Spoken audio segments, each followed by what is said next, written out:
भगवान वासुदेव श्री कृष्ण की जय। ओम नमो भगवते वासुदेवाय। ओम नमो भगवते वासुदेवाय। श्री कृष्ण गोविंद हरे मुरारी हे नाथ नारायण वासुदेव। श्री कृष्ण गोविंद हरे मुरारी हे नाथ नारायण वासुदेव। राधे कृष्ण राधे कृष्ण राधे कृष्ण राधे कृष्ण। द्वारकानाथ की जय, केशव की जय, माधव की जय, राधा रानी की जय। श्री सुखदेव जी राजा परीक्षित को भागवत कथा सुना रहे हैं, वही प्रसंग हम आप सबको सुना रहे हैं। आज का प्रसंग बहुत ही सुंदर है। आज का प्रसंग है मुनि भृगु की मिलन परीक्षा।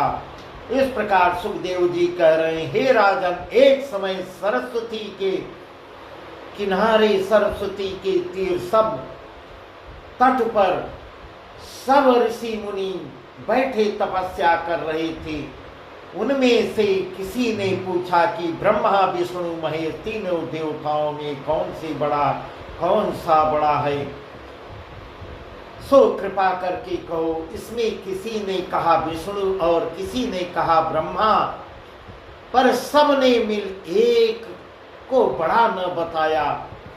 तब कई एक बड़े मुनि ऋषियों ने कहा कि हम यो तो किसी की बात नहीं मानते, पर हाँ, जहाँ कोई इन तीनों देवताओं की जाके परीक्षा कर आवे और धर्म स्वरूप कहे, उसका कहना सत्य माने।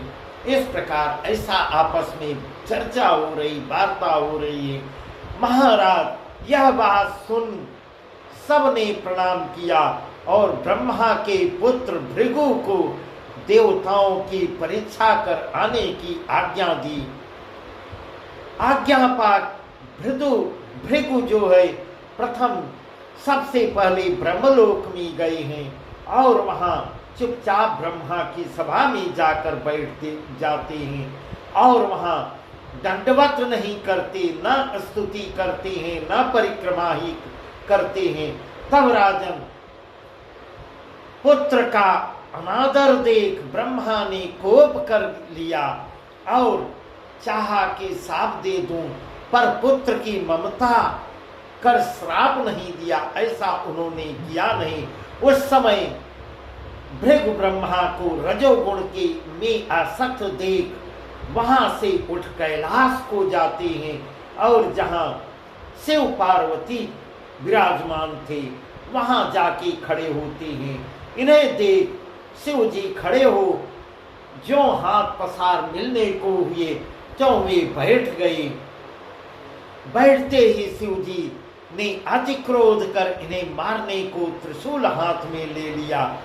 उस समय पार्वती ने अद्विनती कर पांव पड़ती है, महादेव जी को समझाकर कहा कि तुम्हारा छोटा भाई है, इसका अपराध क्षमा कीजिए।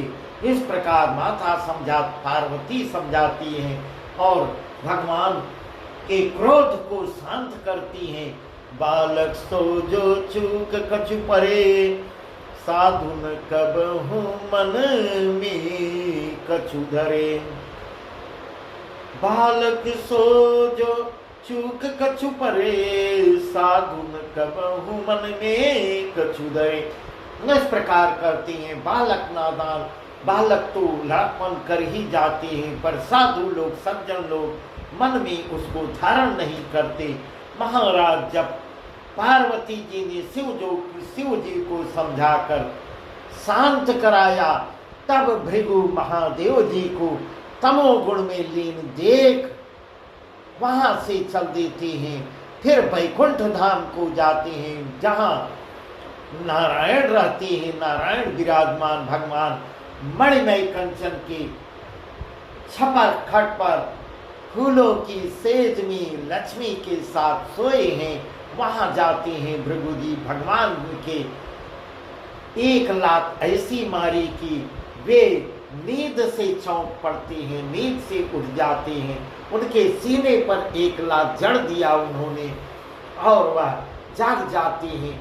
मुनि को देख लक्ष्मी जी को छोड़कर छपरखट से उतर हरि भृगु के पग, सिर आंखों से लगा लिया, उसके पैर को चूमने लगते हैं, कहते हैं, लगे दबाने लगते हैं, पैर को कहने लगते हैं, हे ऋषिवर मेरा अपराध क्षमा कीजिए, मैंने मेरे कारण मेरे कठिन हृदय की चोट तुम्हारे कोमल चरणों को लग गई है।